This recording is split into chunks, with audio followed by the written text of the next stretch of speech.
and gentlemen, welcome to the main event. Let's go.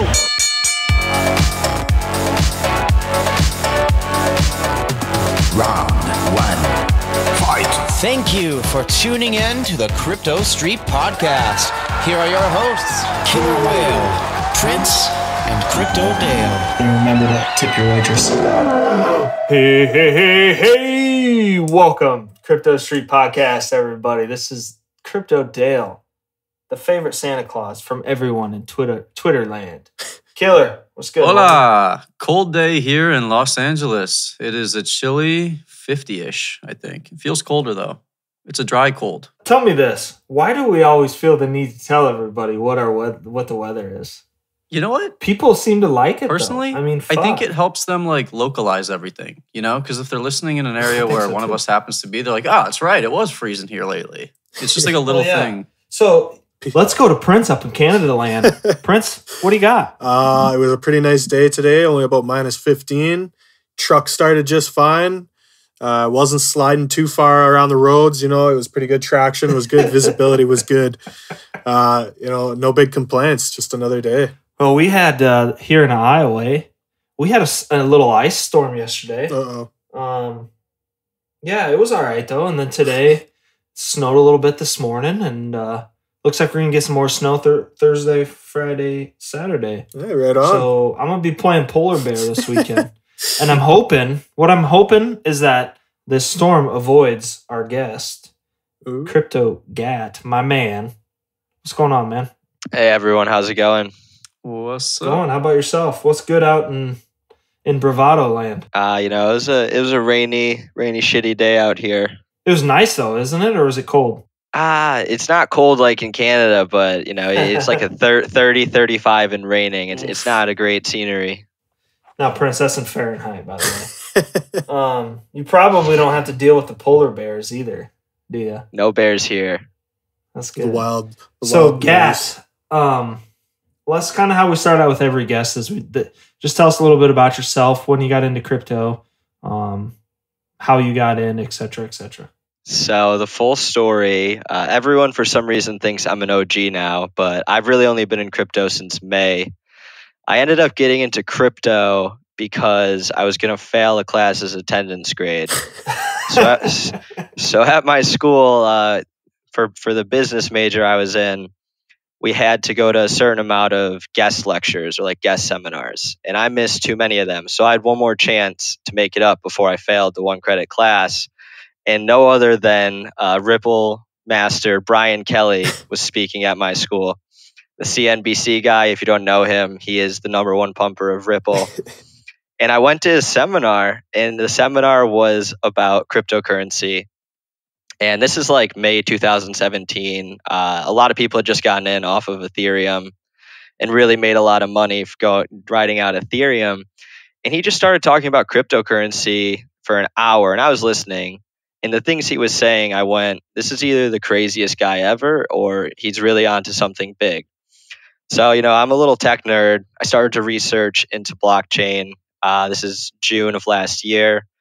Bought my first Bitcoin around 1800, I'd say, 1800 or 2000. And that's how I got started. That's crazy because, thinking, on my personal story, I first bought some Bitcoin around 1200-ish. And to think back to where we are now, that just seems, crazy. And I'll never forget, too, when it got to like 1600, my wife says to me, we should take our entire savings account and just buy Bitcoin. And, being the conservative person I kind of am, and I was fairly new to this space at the time, so I was, still a little skeptical if it was going to happen and, be big or not. But so I said, no, we probably shouldn't. And to this day, she still says, okay, so if we would have bought crypto or, as many Bitcoins as we had dollars in our savings account, how many Bitcoins would that been? And I'm always like, I've answered this how many fucking times? And she's like, okay, so what's Bitcoin at today? And I tell her. And then she's like, so how much would we have made? And I'm like, fucking man. Well, isn't it crazy how quickly we lose perspective too? I mean, everyone's terrified of Bitcoin going down to like 4,000, 5,000. That's still 300 to 400% higher than it was at the beginning of 2017. Like, it's just insane to think about. And that would be a massive drop. But if you really keep a long-term perspective, I think that's so important. Yeah, I mean, this wasn't the first time I was introduced to Bitcoin. It's just the first time I was really trading in the market. The first time I ever bought Bitcoin was probably when I was 15, and I went to CVS and I did the MoneyGram. I picked up the little red phone and I bought some Bitcoin for like $12, I think. And I'm not going to say what I was using them for online, but that was the first introduction to Bitcoin. And I'm sure you guys know the site Silk Road. I probably have a couple $100,000 that were seized by the government in today's value. Oh, yeah. Silk Road was probably the government's biggest cash out. Don't worry, we won't tell anyone. Yeah. How many is, going back to Silk Road, how many Bitcoin does the government actually have on that? I've heard up to 6,000. Has anyone...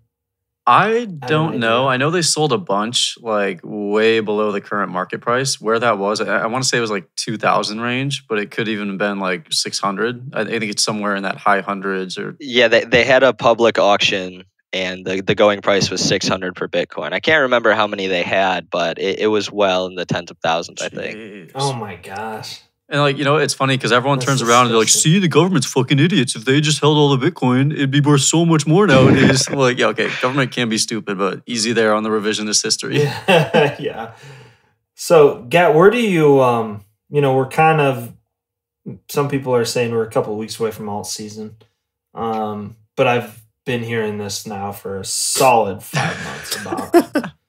So, things do look pretty good in my opinion. I don't know necessarily if we're out of the woods yet with, I think we might see another dip, maybe two. I don't think it's going to be as severe as the last one, but maybe give your opinion on the market and what you're seeing. So I actually just sold a lot of my bags. It's probably not what you want to hear right now, but I don't like the way the market looks right now at all for Bitcoin or alts.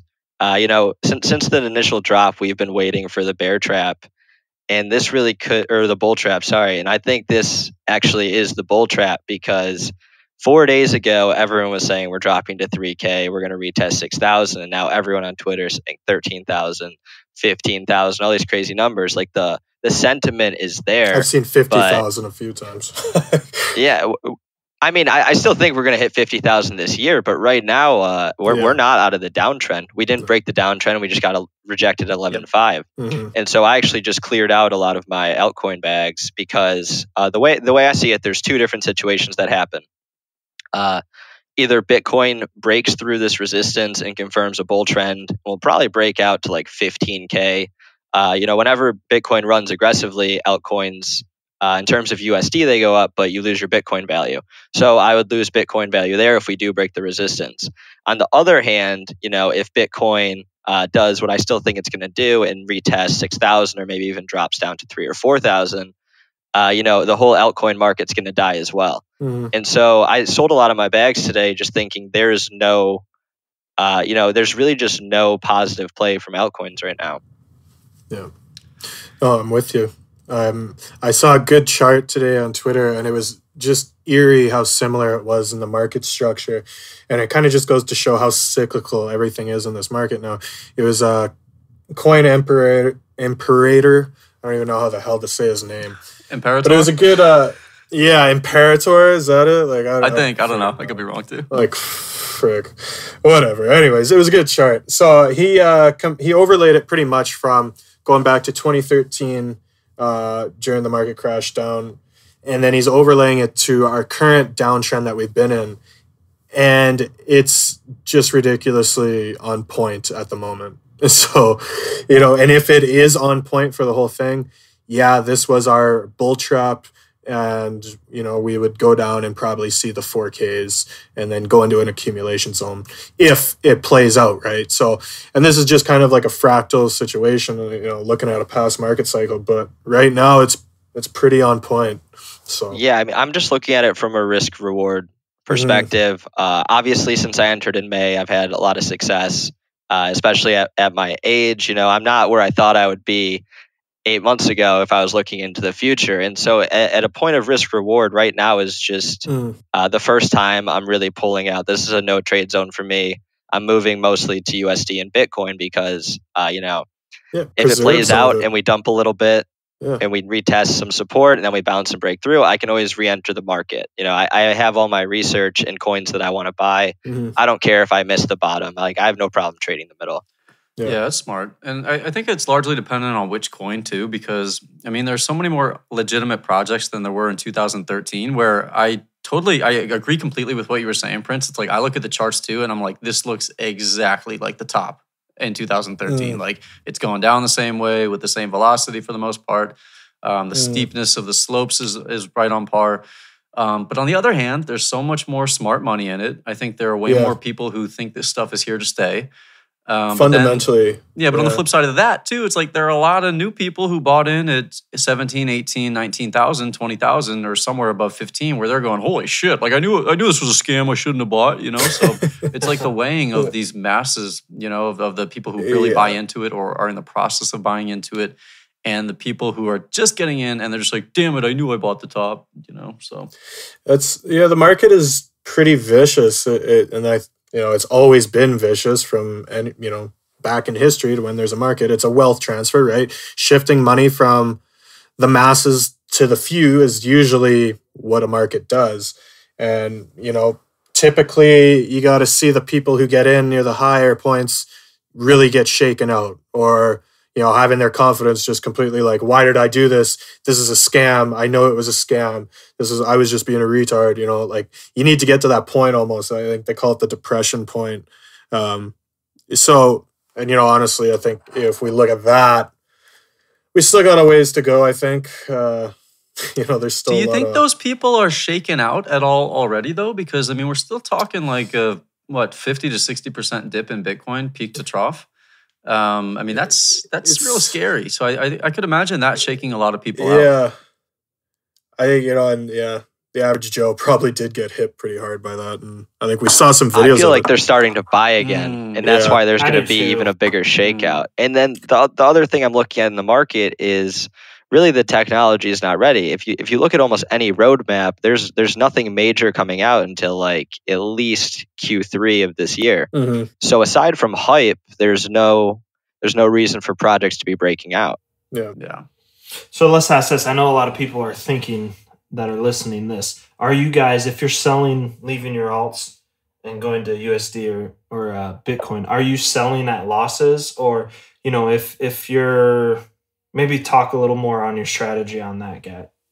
So there's a few bags that I definitely reduced that were at a really high percentage gain, like Dragon Chain, for example, where I was in the ICO and it's performed really well. This is the first time I've ever sold any of my Dragon Chain just because of the way that I see the market right now. There are a lot of bags that I picked up at what I thought was the bottom that I'm selling for a loss right now, just to either hold Bitcoin or go into USD to re-enter Bitcoin. Don't let Bully hear that you're selling the Dragon. Oh no. I had to, man.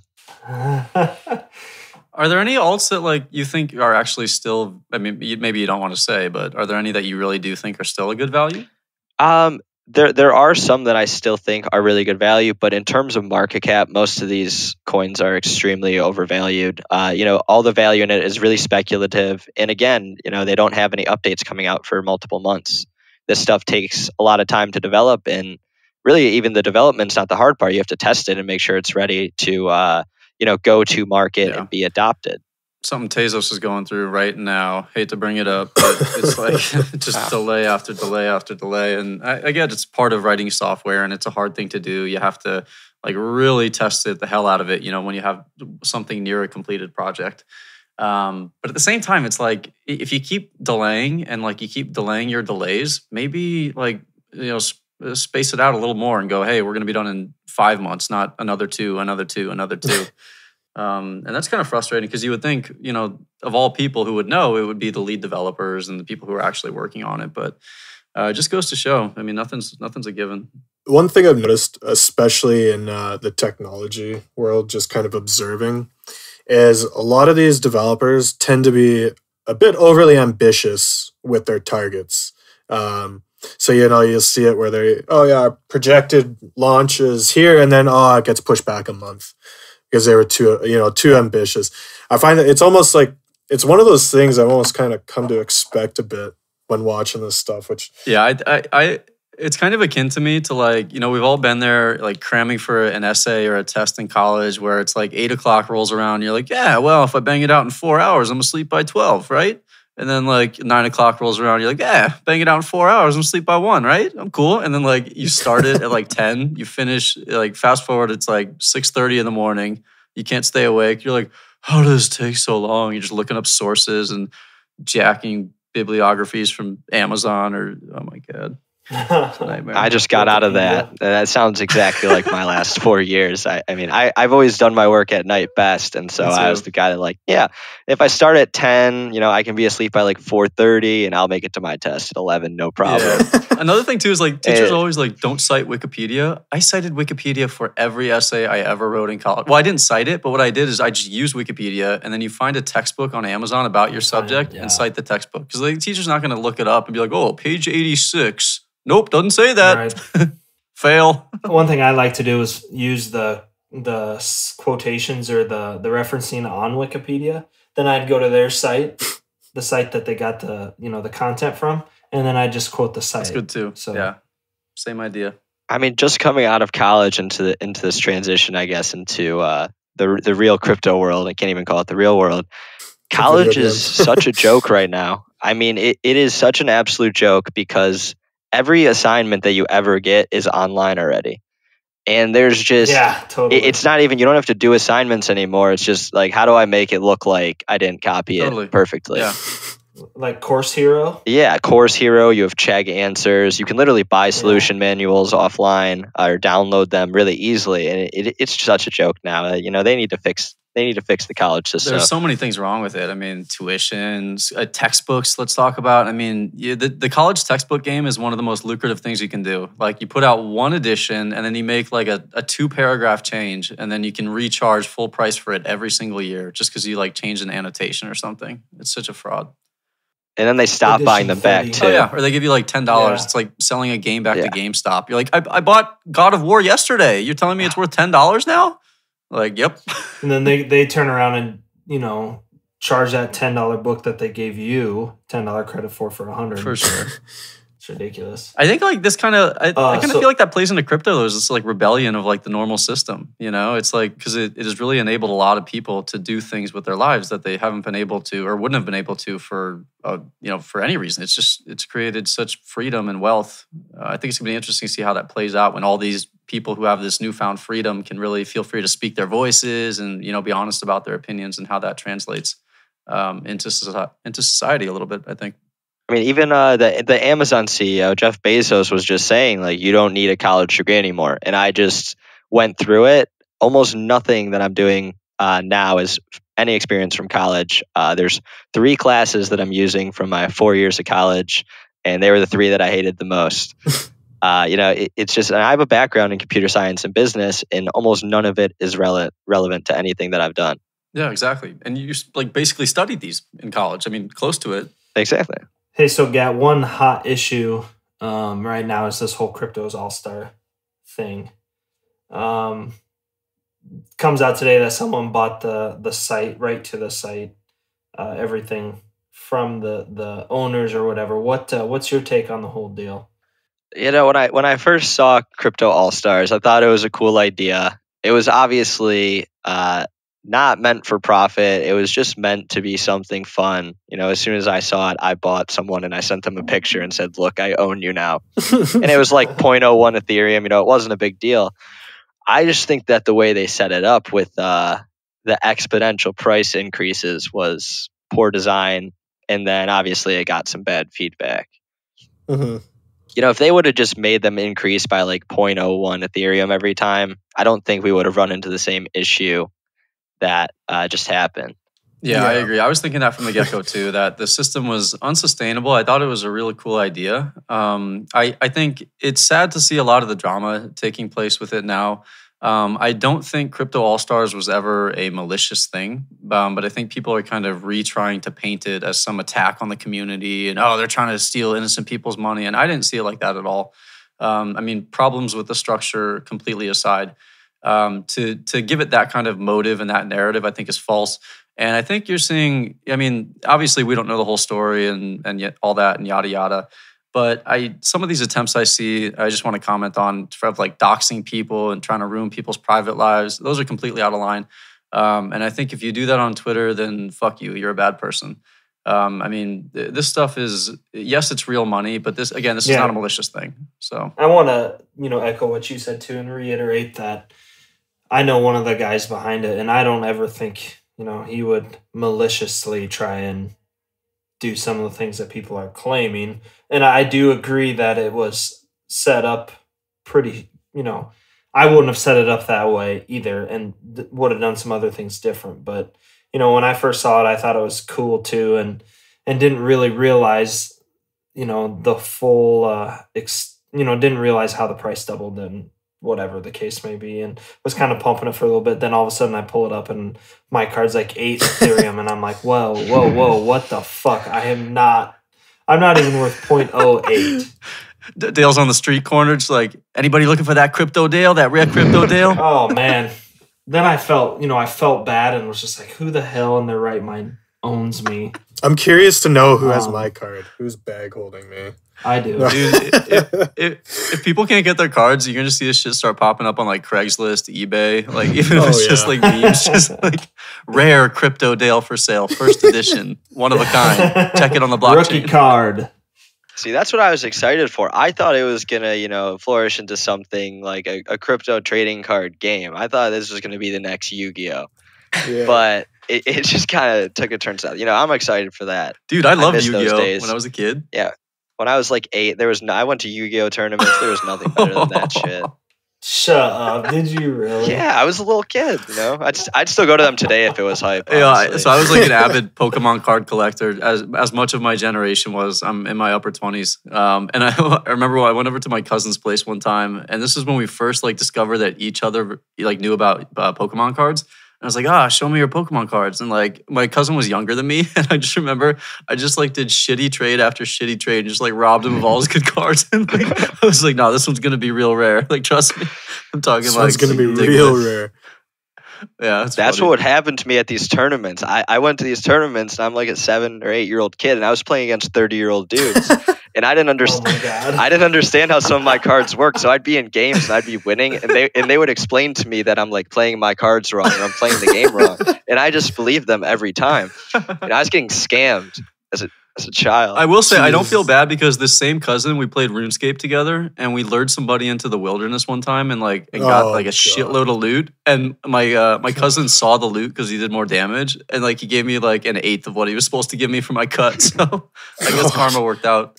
I just traded baseball cards, guys. See, Dale had a normal childhood. Mine was hockey cards and playing Beyblades. I don't know if you guys know what those are. Oh, I had those too, bro. I had a Beyblade phase. Yeah, those got intense. I don't know what it is. I'm so old compared to you guys. It's disgusting. If any of you guys come to Chicago, I'll get a set of Beyblades for the battle. Get the arena out. St. Patty's Day. Probably play it on ice. There should still be ice then. Yeah, I'll get a set for us. Always remember the hype where you go into the schoolyard and everyone's got their Beyblades, and then Johnny walks onto the playground and they're like, "Oh shit, Johnny's got the illegal Beyblade. This one's banned in China, bro." It's like it's got like razor blades on the side. Yeah, poison. It's just a normal Beyblade, but Buddy here's been hyping it to get the crowd going on the playground. Are they like those fidget spinners? It's like they you like rip it like a weed eater, like one of those cords. You rip it and the thing just like a weed eater. And the thing just spins, just call ridiculously. Weed whackers, bro. Yeah, weed whacker is such a better ring. We weed call eater. No, they're weed eaters. I agree. Sounds like a drug addict. We are getting so far off topic. We strayed hopelessly. I don't even care. I'm reminiscing right now. Yeah, I know the nostalgia is super overwhelming. So, Gat, what do you think is going to be the hot, sector of cryptocurrency in 2018? So a lot of people say privacy. A lot of people say, decentralized exchanges. I personally think centralized exchanges and protocols. Like I've been doing everything I can to get a piece of every single centralized exchange that's coming out, just because there's so many more hedge funds opening up and all this institutional money flowing in, and they're not going to use a decentralized exchange. They want a special account, they want special fees, and they want to know where their money is going. So I personally think that centralized exchanges are going to be some of the biggest winners this year because the profits from those are all from volume. Well, yeah, and there's like some pretty cool options out there for people too if they want to kind of get a piece of the cut. Now, this is something that you don't really hear a lot of folks on crypto Twitter talk about. When they think passive income, everyone always thinks, okay, I'm going to get a master node or I'm going to do some staking. But there's actually, with some of these new exchanges like KuCoin, they have KuCoin shares. What I think Binance has their own coin. I don't know if they get passive income from it. Binance. Yeah, Binance. Binance. I've never heard that before. Are you okay over there? Yeah, it's a Canadian I'm calling thing, it Binance. But yeah, that's another common thing that we're seeing more and more is just exchange tokens that pay you out some kind of dividends from the fees. And right now, what we're seeing a lot of is exchanges that are going to offer unique ICO opportunities, kind of like BlockX just came out, and that's one that I got in. And so their big thing is, if you own the DAX tokens, you actually will be able to get into the ICOs easier and for almost a discounted rate. I think one of the things with decentralized exchanges is they're all going to struggle with liquidity. And liquidity is this really tough thing to get a hold of because you get no liquidity when you have no liquidity. So you never get liquidity. And it's the sort of thing that builds upon itself. When you have more liquidity, you get more because people want to go there, which adds to the liquidity, so forth and so on. It's a feedback loop. It's glorious. So this is something that decentralized exchanges really struggle with. However, I think there are some players within this space who may potentially partner with big dogs, whether it be in traditional finance or some kind of market-making company, to provide that kind of liquidity with a decentralized structure. And I think that's really interesting because it's always this way of the pluses and minuses. With decentralization, you get anonymity, you get peer-to-peer, which is nice and totally ties in with crypto. But order books are trickier, the liquidity sucks. So I think if you can see a decentralized exchange get a hold of that, that'll be real interesting. But that's a tough thing to do. But like in the next step, that is what these decentralized exchanges need. Yeah, I completely agree because we're even seeing liquidity issues in some centralized exchanges. The easiest one to show is KuCoin. KuCoin is one of the only exchanges out there that's adding new coins, but the order books for these coins that they're adding are so little. Like there's no buy orders supporting anything. And so when we see a time of panic, all these coins on KuCoin dump like crazy percents because there's nothing supporting it. There's no liquidity there. Yeah. So like liquidity for people, I mean, if you're not familiar with that term, it's basically just how easy it is to get a price that you want to get on a coin. And it relates to how much money is being traded in that coin on a daily basis. So I'm sure we've all picked up some shit coin on Bittrex or somewhere, and it's like you go to try to sell it and you're like, all right, I'll put it at the last price. That seems good, right? And then you wait, no fill. You're like, okay, let me dip it down a little bit. I'll reduce the price a little bit, accept a little bit less. Wait, nothing. I was trapped in fucking GAM for like a solid 6 months trying to get out of that shit. And it's like every time I would sell a little bit, it's like I was selling the second lot down 10%. It was an absolute nightmare. You always see that in the low volume coins. It's tough. It happens to me a lot because I trade a lot of mid and low caps. And if you take a big position in any of them, you can really get stuck there. Yeah. I mean, to give you an idea, the average volume on GAM at one point, and this might still be true, was $10,000 per day. Damn. And so if you have any kind of position, I mean, you're just going to drive the entire thing down. I can see in your eyes over there, you probably put half your portfolio in it. You're trying to dump it for like 3 months. Like, GAM was such a moneymaker for so many people for so long. Like, the way it was structured, it was just like, that thing went up like crazy because they just kept eliminating tokens. Yeah.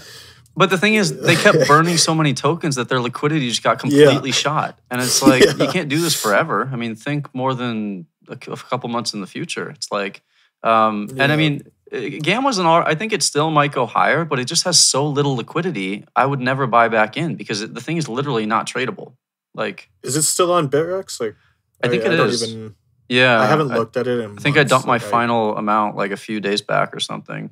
Thank God. But again, you know, I don't think it's really even a bad coin. It just has no liquidity. You can't get in, you can't get out when you want to. So that's a scary thing. I'm a little worried about Bittrex. I think they're going to end up delisting a lot of coins. Oh, yeah. No one's thinking about it. Everyone heard the USD pairs thing and they're excited, but I think Bittrex is going to delist a lot.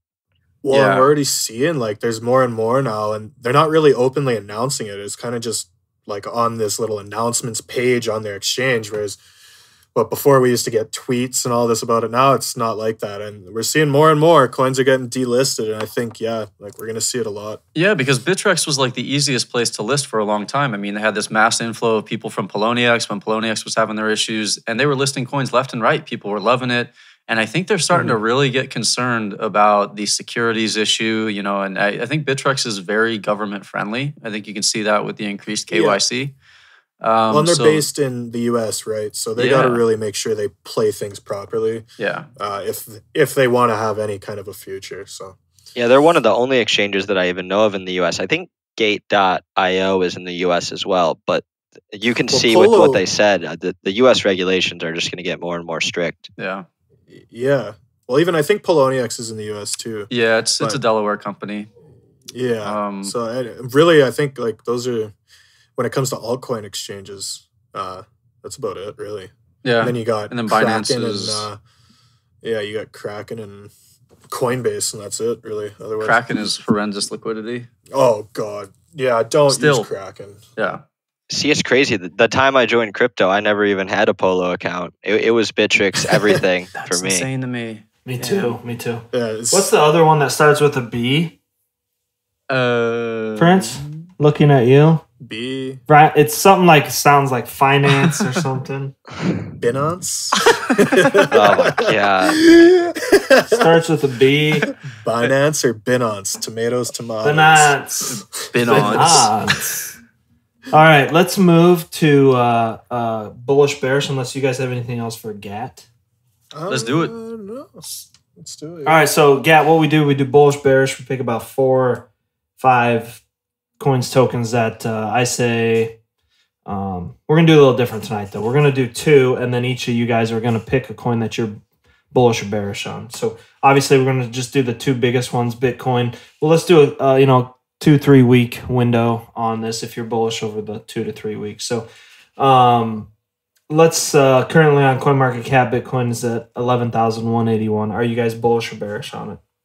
Currently, I am bearish. A few episodes back, we were making our calls.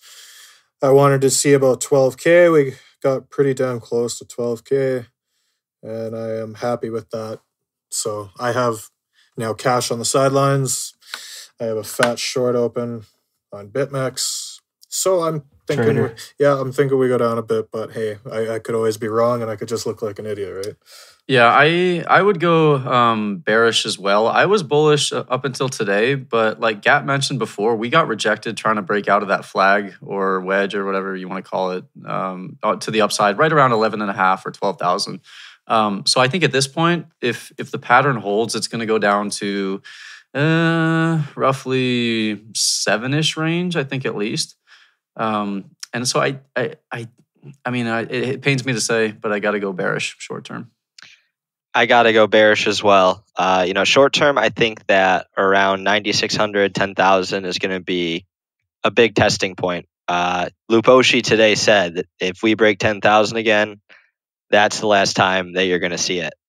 And it scared me. I can't even lie. It scared me because, one of the oldest guys in the game is predicting that we go down to 2,000 or 3,000. And everything he has said since December has been right. Yeah, that's pretty scary shit. I agree with you, Gat. I'm also bearish. I saw that too and quickly kept scrolling pretending like I'm not going to see it. In all fairness, take it with a grain of salt because Loops did sell majority of his stack at about 3K when it was running. So take it with a grain of salt with Loops. I'm just nervous, Yeah, This no, is the I first agree, like- major correction I've been through. I guess you could call the China FUD one a major correction, but it was nothing compared to this. Just in terms of length. The experience thing, I know he's experienced, but that kind of, I feel like that can be a plus and a negative because, experienced people have more perspective and more examples to draw upon. But at the same time, I think they can kind of, like they have so much success that they fail to realize their own biases and they don't take that into account, which I think is an important thing with trading and investing is constantly be challenging yourself going, why do I believe this?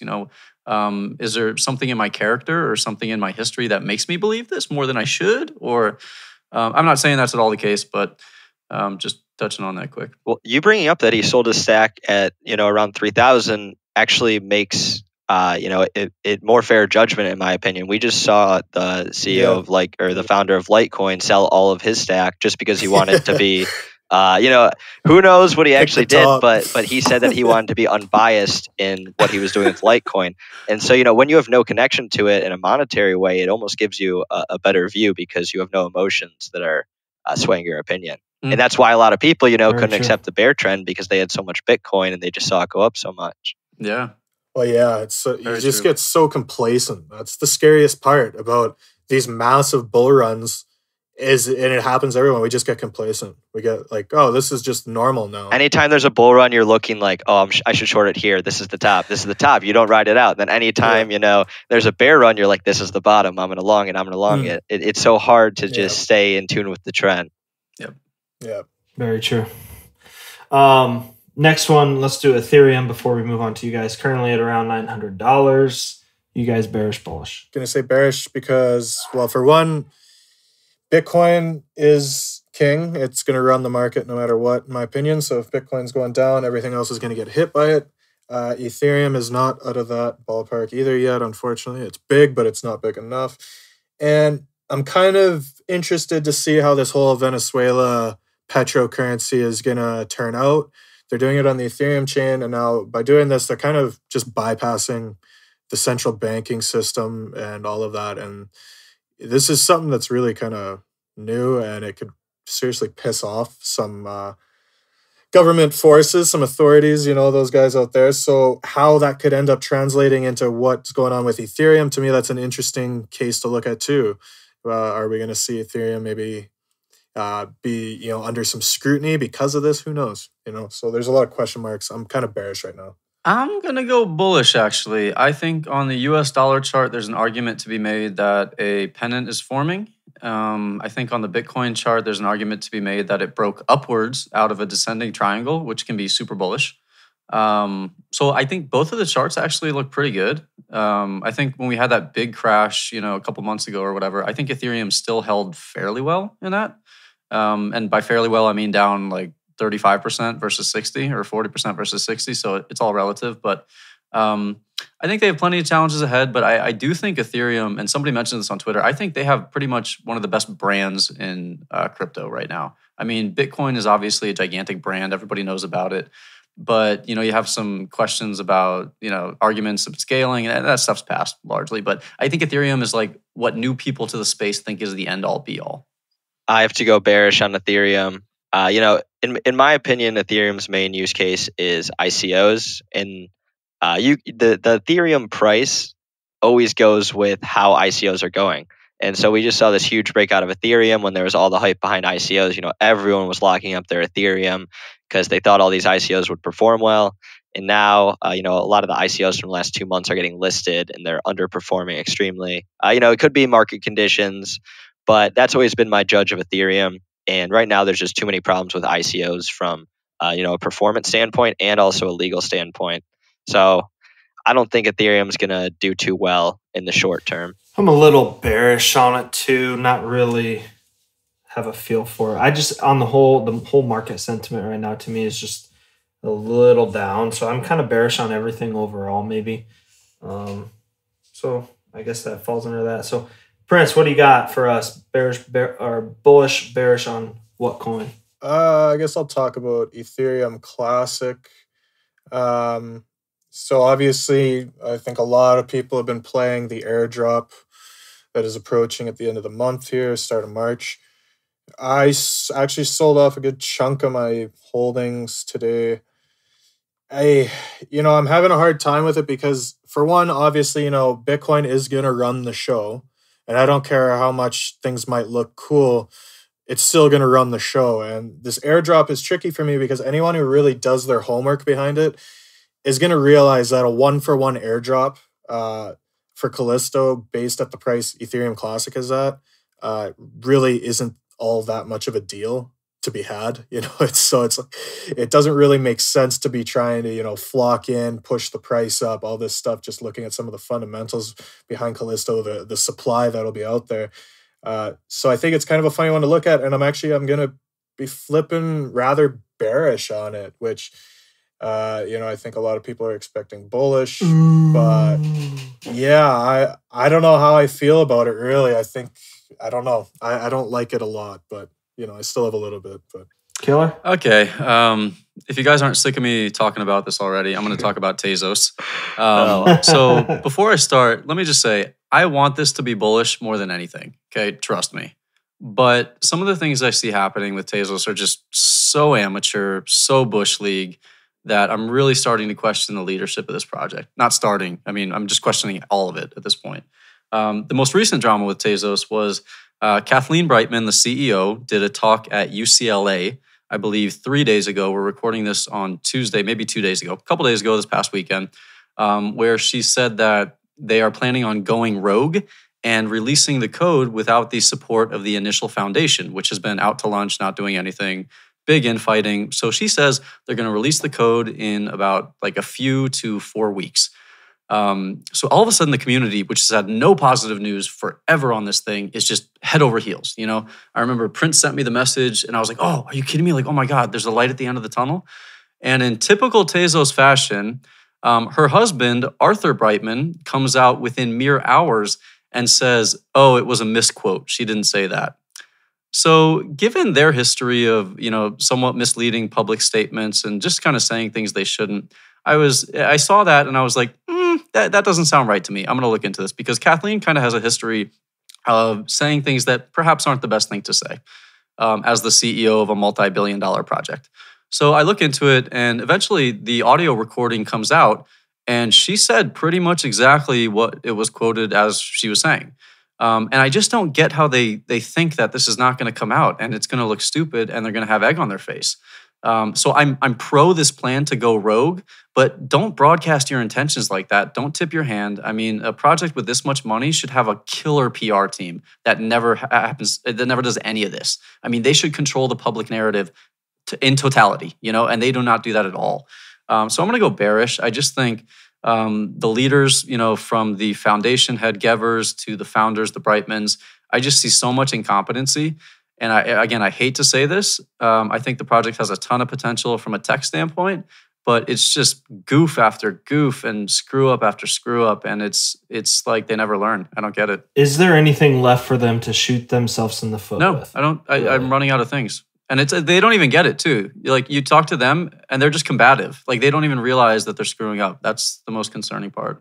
To me, the next logical step for them would just be to completely lose the money altogether and not know where it went. Oh, and that's the thing, because even if it launches without the support of the main foundation, does it have any of the money that the foundation got? And that's part of the selling point of Tezos is we have this big war chest. Mm. Pretty disheartening. Really glad I didn't get I'm depressed. Gat, what you got? Bullish bearish, pick a coin.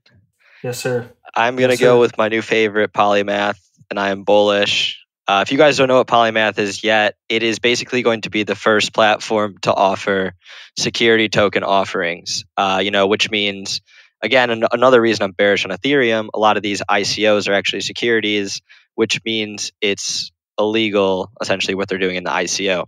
So Polymath is going to be a primary market for security token offerings where if you have a new token and it's a security, which means it could be like real estate, it could be equity in a hedge fund, like those are all securities and you could put them into a tokenized asset.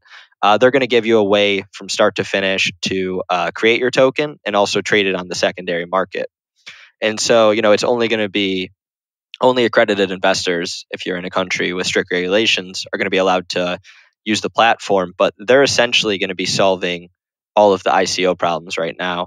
And they have their first conference on the 28th to the 3rd in the Bahamas. It's sold out. Unfortunately, I didn't get a ticket, but Polymath, if you hear this, I'm trying to go. So shout out Polymath. So I think it's going to be one of those really unique plays for this year. They didn't do an ICO, so it's still in price discovery mode. But if the market goes, if not even the market, if everything in the world goes towards tokenized assets, there's no reason they can't be a $50 to $100 billion company. If I started a hedge fund and I wanted to make a token instead of distributing shares of equity, I would go through Polymath and I would create a security token offering. I would get compliance with their team. They have a team, or they have like third party regulators, I guess, that you sign up for, and they can offer different bids on your project. And then again, there's a secondary market that you can trade there. So Polymath is bullish for me. That's probably going to be one of my top 3 picks of the year. I like it. All right, so the next segment we're going to do is something that someone in the pod actually kind of suggested for us to do, to read funny tweets or direct DMs. What's that the pod? get. So get what's the pod? How do I get in? Don't play me. Don't play me like that. You're already in there. So I'll lead it off. I've got a couple. I'll just read the first one, and then Gat, you can go last. We'll just kind of spit them out as you got it. So here's one I got yesterday. It says, "Hey, I've heard you are the one to DM when you have penis problems."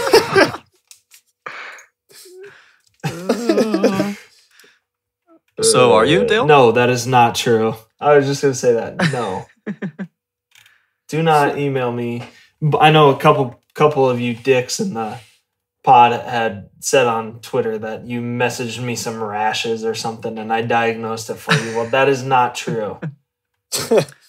I don't know, man. I don't really have like many mean tweets, or maybe I've just been out of the loop on Twitter the past week or so.